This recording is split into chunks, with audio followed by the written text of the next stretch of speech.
She's going to be my publicist and director here. A wave in the air if I get, right. I get off topic Like, too much. no. That's good. It's good to have somebody like that. It is. Well, I'm so honored and thankful to have you with me today. And I've just been wanting to share a little bit about the things that we talk about a lot. Share them with those who are interested and might be inspired or comforted or encouraged by some of the wisdom that you have to offer right now. Okay. And just to give somebody background on us and how long we've been working together. You've been my teacher for a really long time, since you had EarthStar Spiritual Center was in physical form.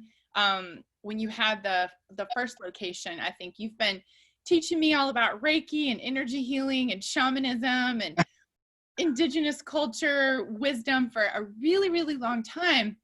And what's been interesting to me in the times that we're in, I'm reflecting on a lot of the things you've shared with me through the years that I hadn't connected the dots on all of it yet. It's taken me a while.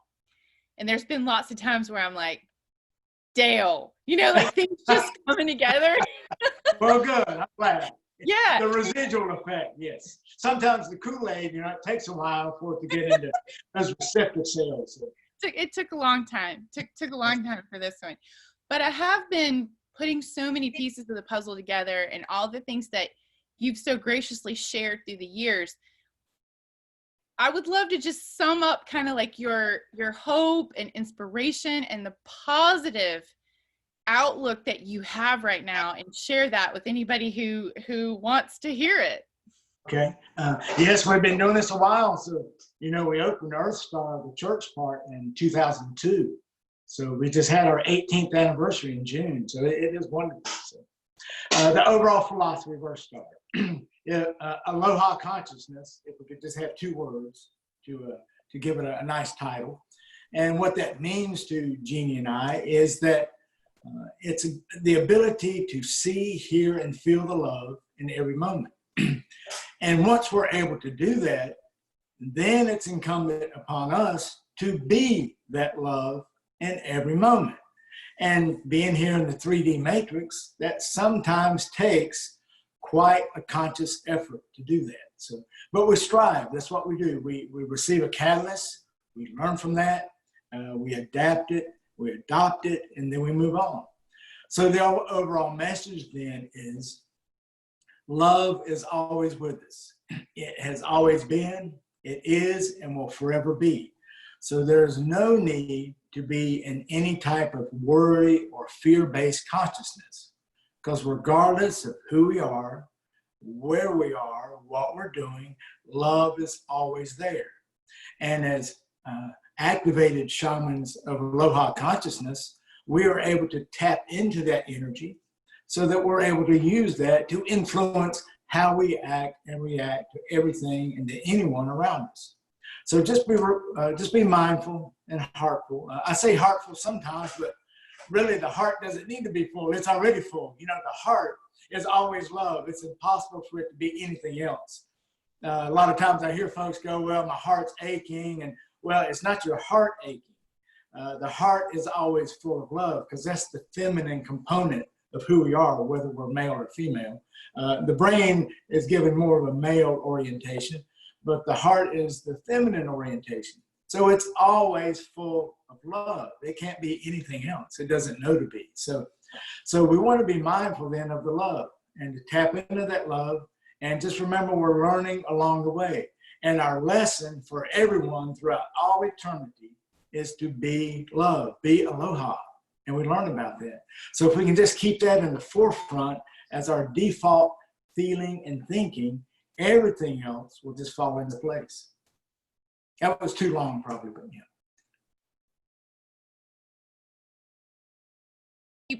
yeah. Posting, like when you share information, and I love that analogy and that play on words about like 2020 vision, because I remember you told me about David Icke. I got my first David Icke book like way back. I mean, it might have been, I don't know, it might have been like 2006, 2007, something like that. And I read some of his concepts, and it was like, okay, I'm going to put this down for a little bit. You know, I was like having too much cognitive dissonance.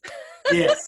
And I just remember back to the mystery schools where you would have these really intensive weekends about dimensional shifts, and you were just pouring information into all of us in shaman school.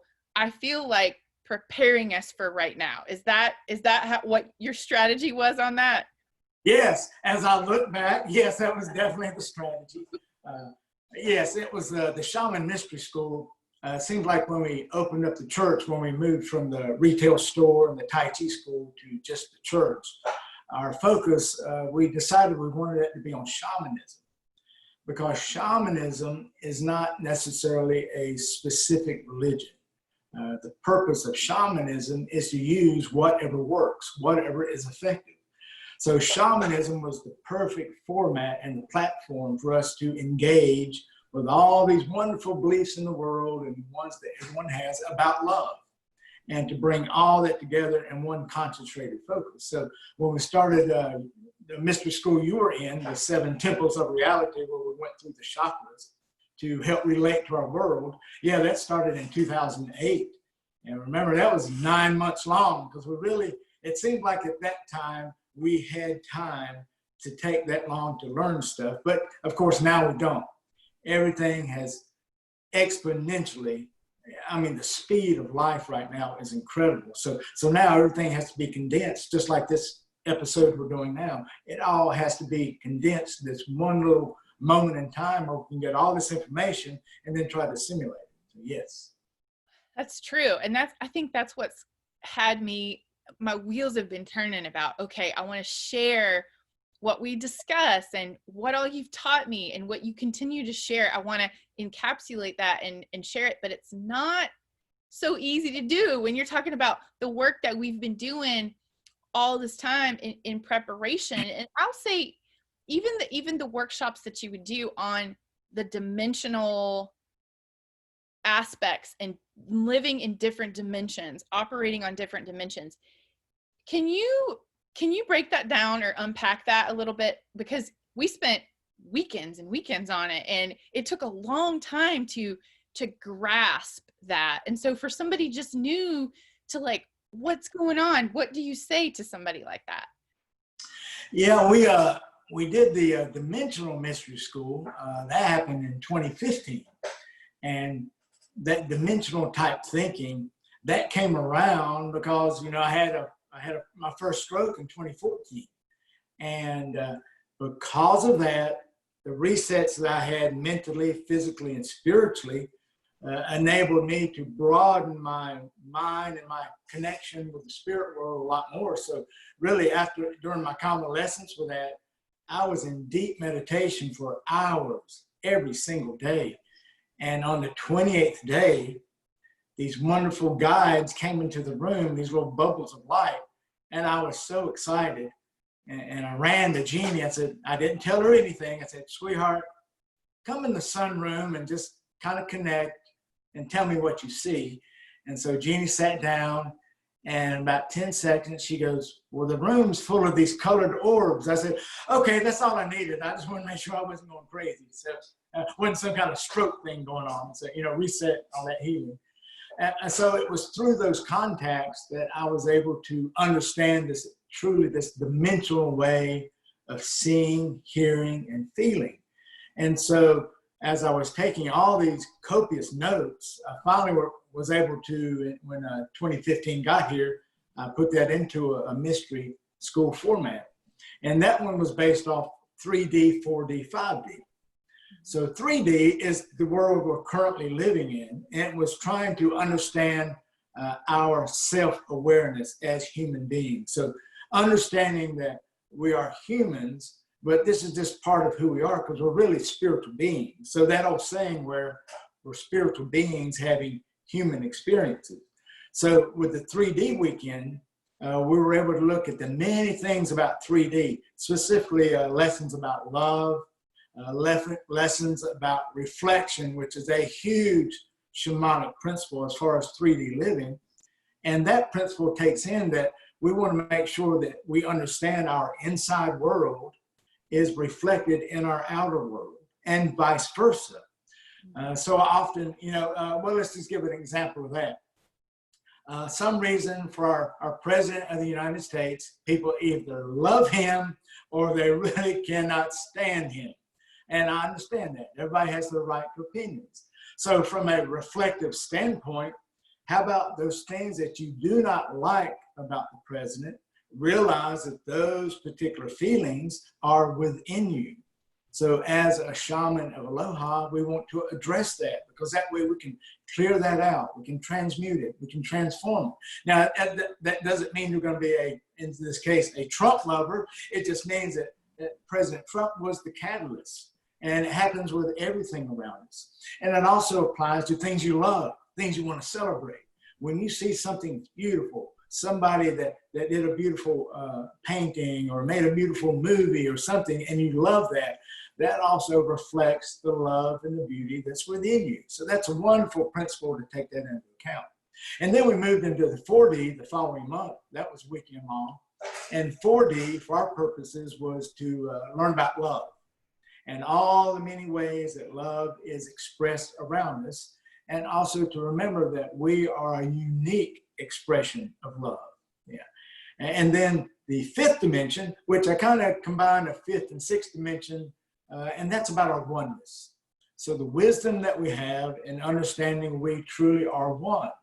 And so even those people that we may dislike, we have to realize that, as far as if we could metaphorically say that our entire existence is the human body, for instance. Well, every cell on that body we've got to love. But remember, we may have a little mole on the body, and we may not be particularly fond of that little mole, but that's okay. It's part of your body.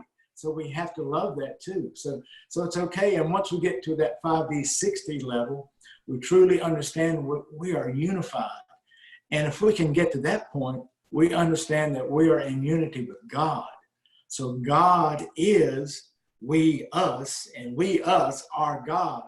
And that frames an entire reality for us, because we know that whenever we move through all these realities of the universe, multiverses, actually forever, we know that we are one with God, and so is everyone else. So that was the purpose of trying to understand the 3D, 4D, 5D, 6D perspective, to help give us a greater perspective of our human experience. Because we just stay in 3D, oh my God, we would be around just identifying ourselves. Well, let's just say, let's use political stuff that's going on now. Our only designation and consideration would be we're either a Democrat, a Republican, a Libertarian, or we're nothing. And oh my God, can you imagine that being the only frames of reference we have for this beautiful life that we have?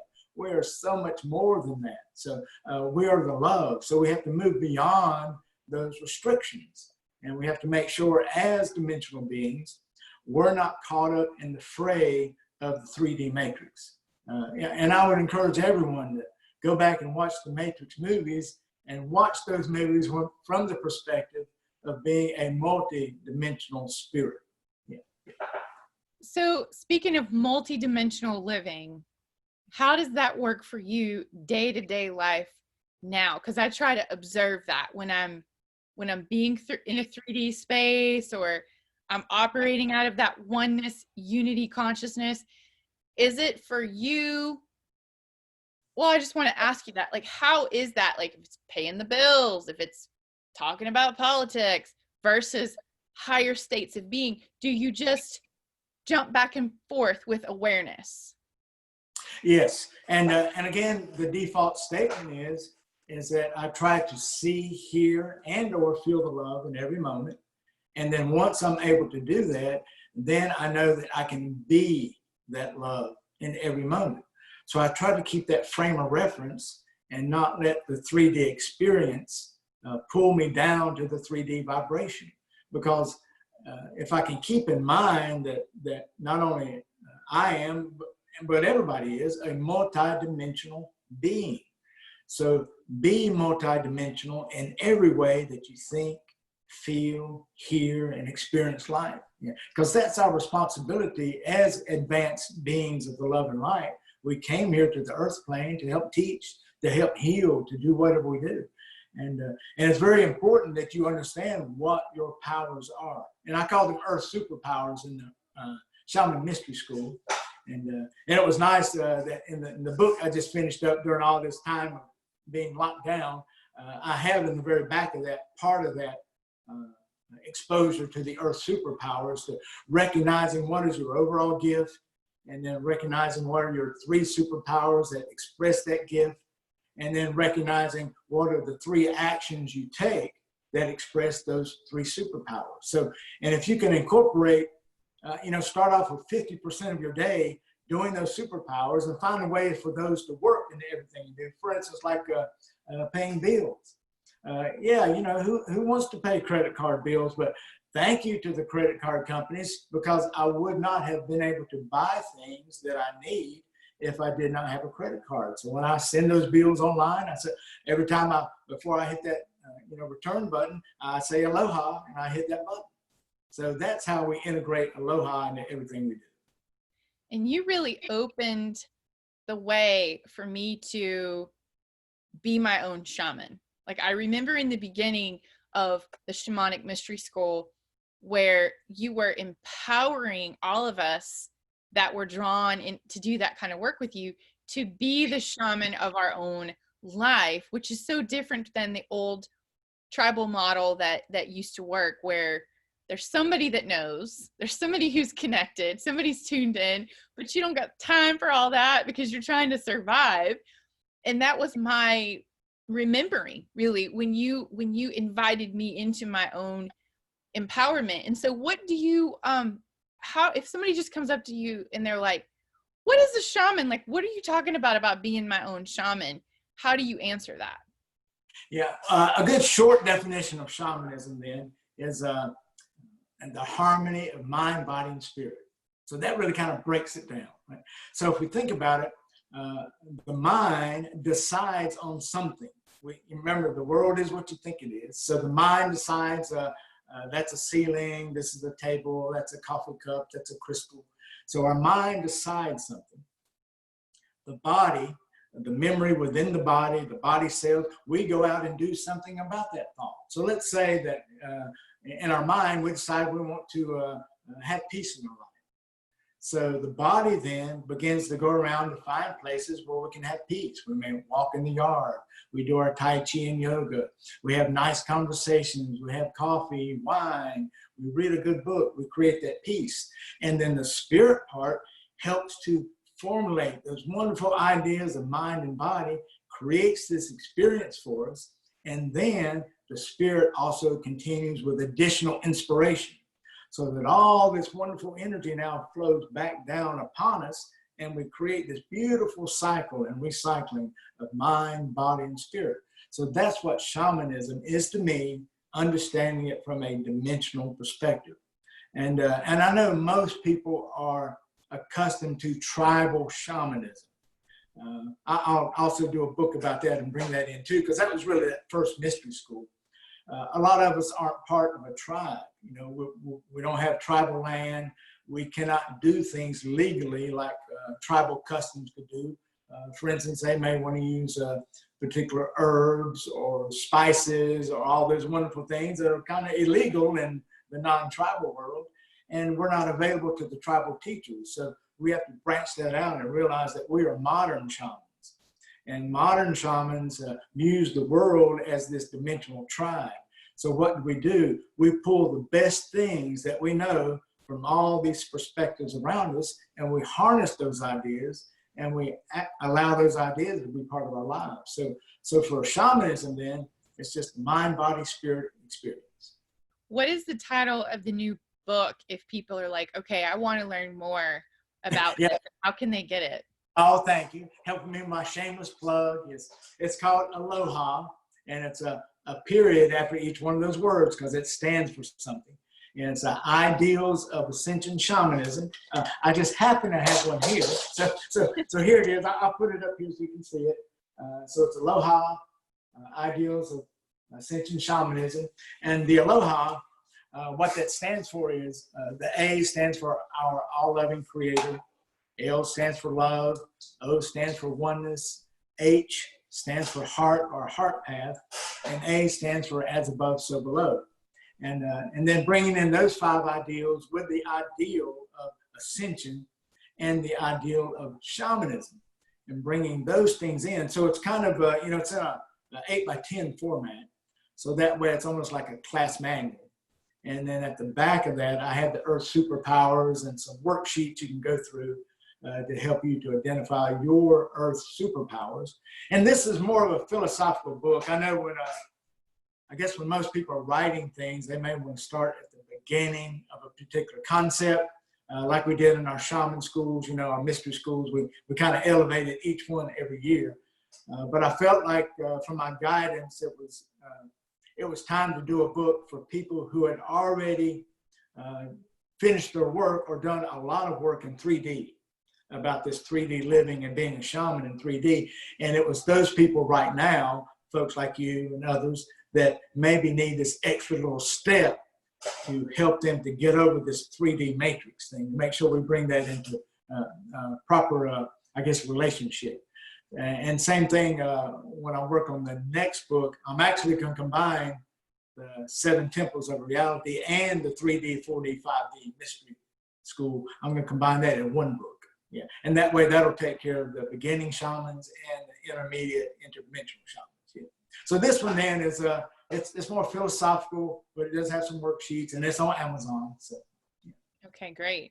Well, it's very empowering the way that you teach and the work that you do, because it's all about self-responsibility and what is working in your life, what is effective. Those are the things that I've appreciated the most, that I've been able to integrate into my own experience. And so seeing you right now be excited about being here and being alive as a human being on planet Earth, this is something worth sharing, because a lot of the common collective narrative right now is, oh, the world's so bad and everything's terrible and people are divided and all that. And you are coming at it in a perspective that I appreciate, a perspective that I share. And that's what I really wanted to do for this first introductory one, is ask you, what are you so excited about, and why is your outlook so positive about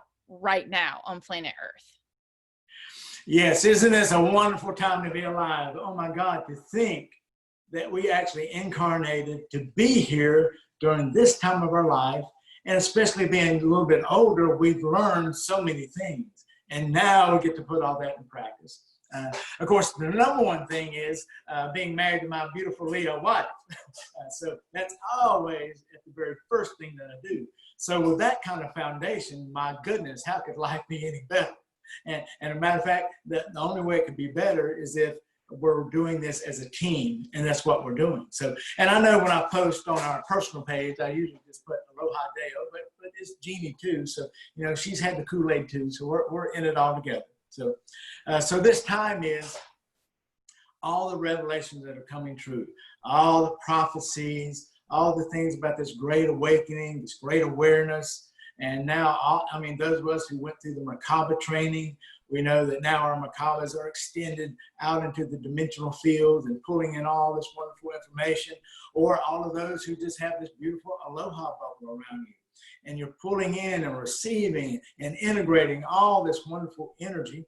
And when we come to that interdimensional aspect of who we are, we can see how all this is playing into the grand plan. And the grand plan is our ascension as human beings. This is a wonderful time of evolution. We are on the cusp of going from a 3D, a third dimensional or third density, as the book of Ra calls it. We're going from 3D to a 4D existence. How wonderful that's going to be. Now, some of you out in the audience, you're already beyond 4D. You're actually 5D and 6D entities. And you've come back to this 3D earth plane. I guess you'll read the contract a little better next time. But you've come back here. And hopefully you're understanding how you play an important part in their teaching and healing and however you express your superpowers. So this exciting time then is we get to see all these things coming together. We know that love is always around because that's the basic, I mean, that is the atom of life is love, aloha. So as we see how love is integrated into everything we're doing, and we know that folks who are into the 3D attitude of separation and division, we just have to hold hope for them that eventually they will understand it. But in getting to that understanding, we can't turn into that. We can't be divisive, and we can't have this separation type thinking. We have to realize we're one. We're one mind, one heart, one body, one spirit, and there's just so much hope on the horizon. And especially when we see the spiritual things, I mean, not only star people things, but also the political agenda, the world coming together. If we're able to look at the news, and of course, mainstream media, you know, we have to understand they're part of another agenda. They're not really giving us the full picture of everything. And I understand that, you know, the folks that are working there, they have a mortgage to pay too. They have children in college that need braces, yes. But that's their own thing. They'll have to deal with that and how they're part of that system. And for those who are able to go into social media like this, and there's tons of social media out there that we can find all this wonderful information that provides so much hope, because really away from mainstream media, and when you see all the social media coming out of other countries around the world, the entire planet is so happy that the United States is going through all this, because they know that we're the flagship of freedom. We're the flagship of the love and light. And with all the changes that we're about to make, and not only in the United States, it's like the entire planet is on this beautiful glowing ball of light. So how wonderful that all that's happening. And all we have to do individually is see, hear, and be the love in every moment. And if we can do that, my gosh, the love is exponential. So we're going to add to that love that's already around. And there's so much wonderful hope for us as human beings. I mean, it's an exciting time. Well, not to get too deep into, I can only imagine all the questions that people are going to have.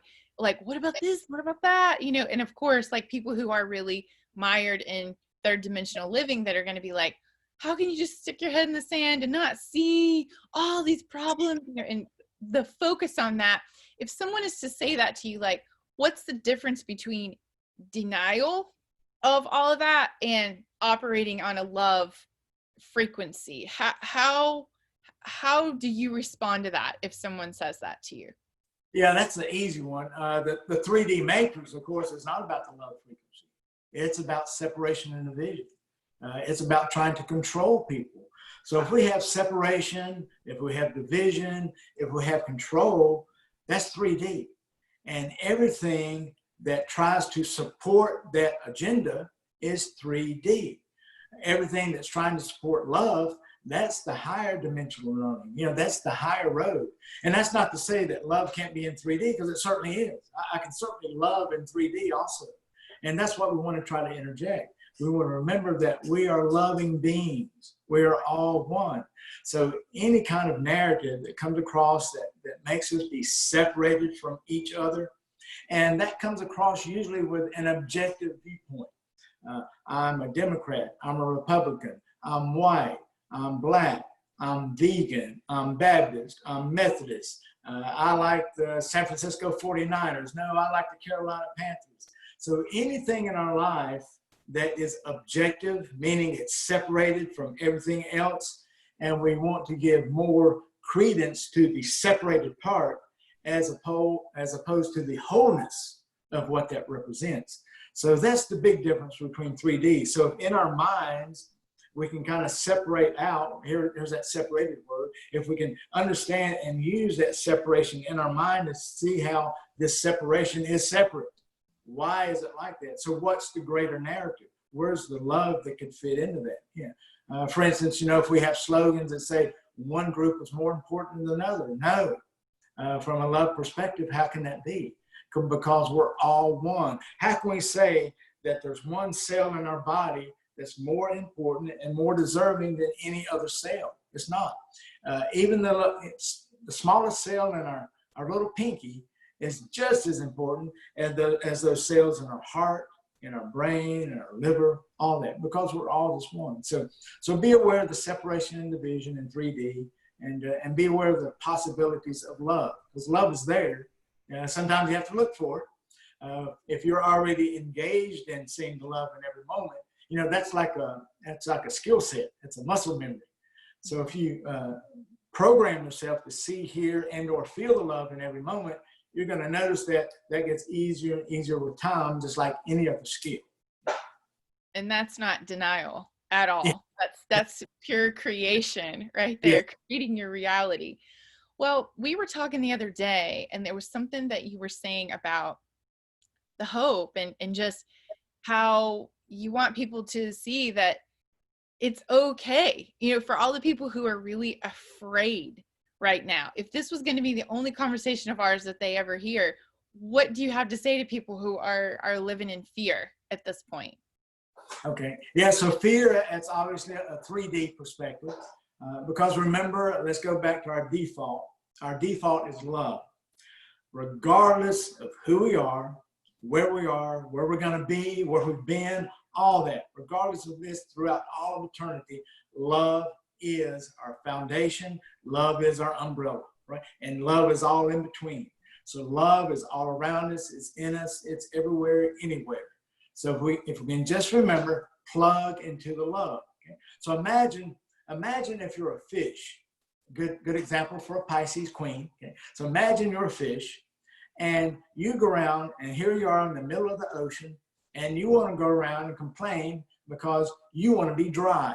Well, that's not going to happen, because you're surrounded by water. You're breathing water. Regardless of wherever you go, water is all around you, right? And so what happens is you finally understand that, okay, this love is around me. All I have to do is breathe it in. I just have to live on it. I can eat it. I can breathe it. I can let it heal my body. And then that's what we do. So love then is the default. So regardless of where we're going to be, remember, love is there.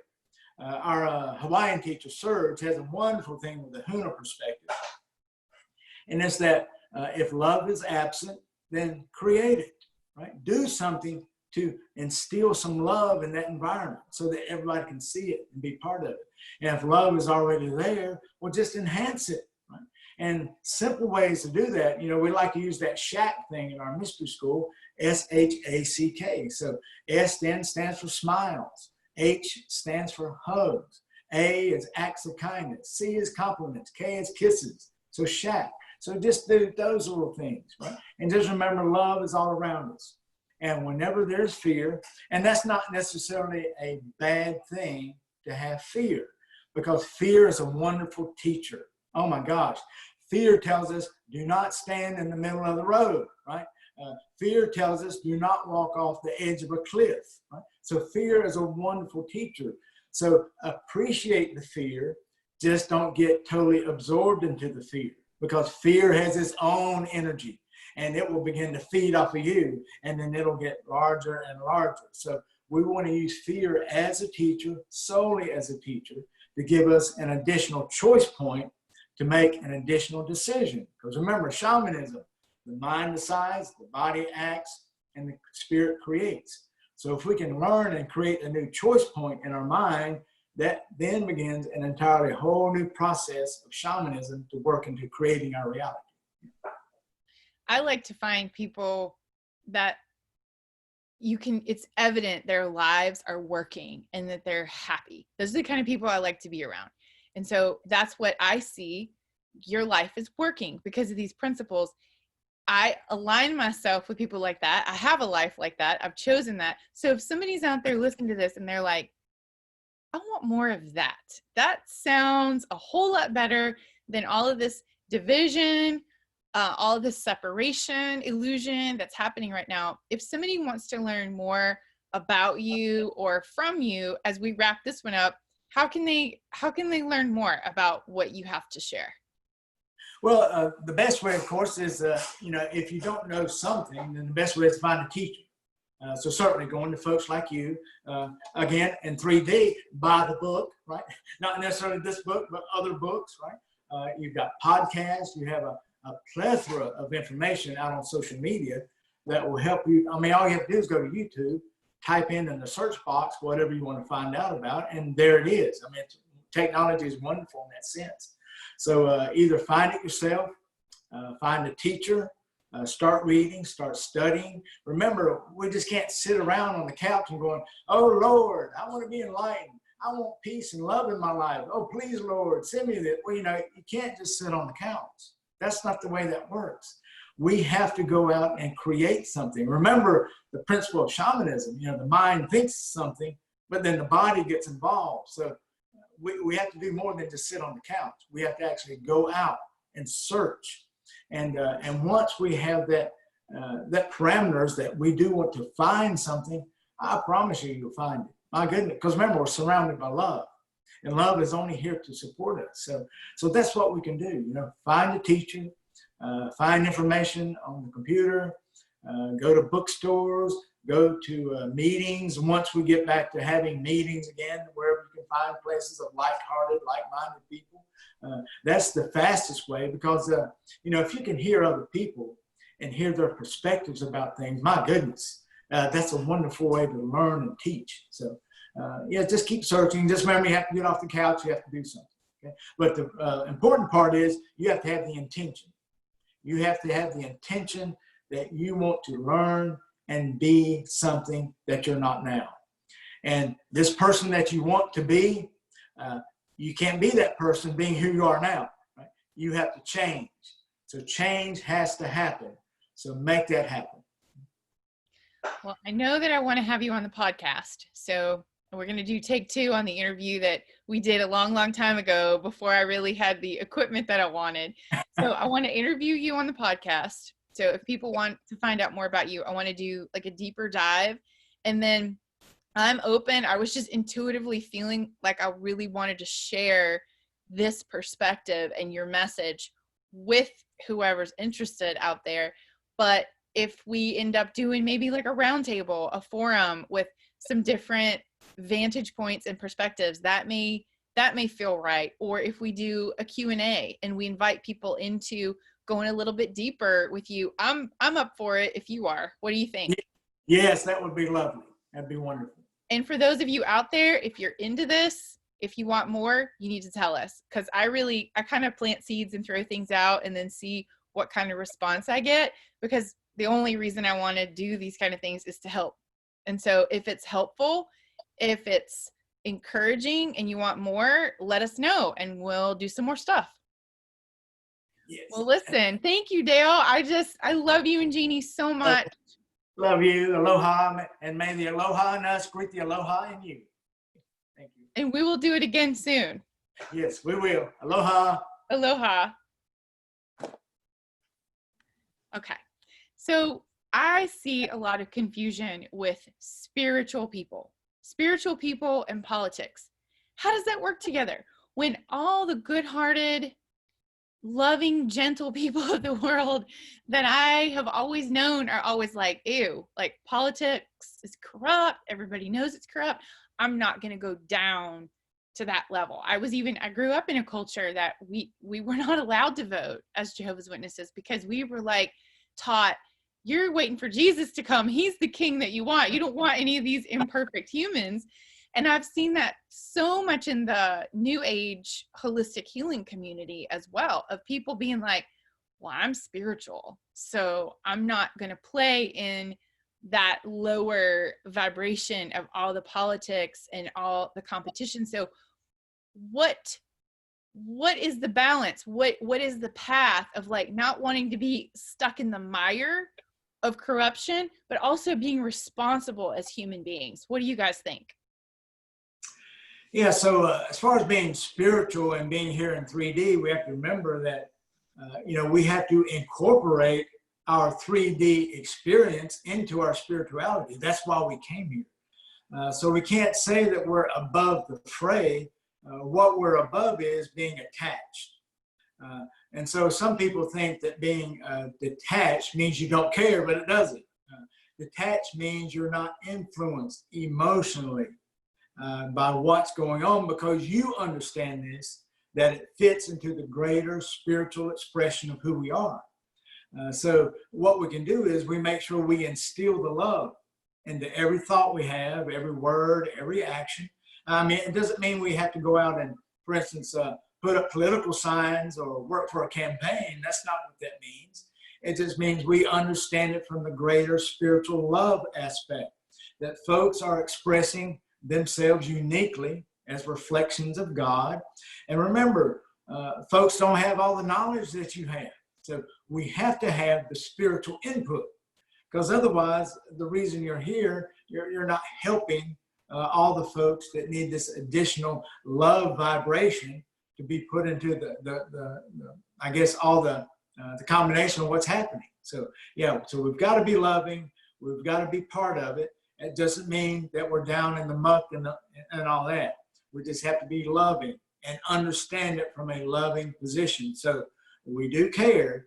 We're just not attached to it. And Jeannie, you made such a good point. Please share your perspective on that with us. So many people are calling this time we're in World War III. And it is a spiritual awakening, and they're recognizing it is that, a spiritual awakening, a spiritual awareness. And I think this is the biggest event in our history. And we have chosen to come back during this time for some purpose, to help or whatever. I've never been a political person. I'll be 74 years old next month. I cannot believe it. But anyway, so I've never been political in all of my lifetime. I mean, I've always voted, but I have never felt so strongly about what's going on in our country, and not only in our country, but in the entire world. So we've got to look at it as spiritual people. We came back during this time for some reason, and we can't bury our head in the sand because we don't like what's going on. We've got to educate ourselves. We've got to talk with friends who are of like mind, and even those who don't believe like us. You know, we can, what is that saying, agree to disagree? I mean, I was talking to a friend a couple of weeks ago, and I told her, I said, I don't know what your political association is. I don't care. We've been friends for over 25, 30 years. And I said, you know, I don't care how you vote in November, we're still going to be friends, you know. So I think that this is tearing friendships apart now. I've never seen it like this. You know, if you don't believe like I do, then we can't be friends anymore. And there's and Dale keeps talking about love, and that's what it's about, but there is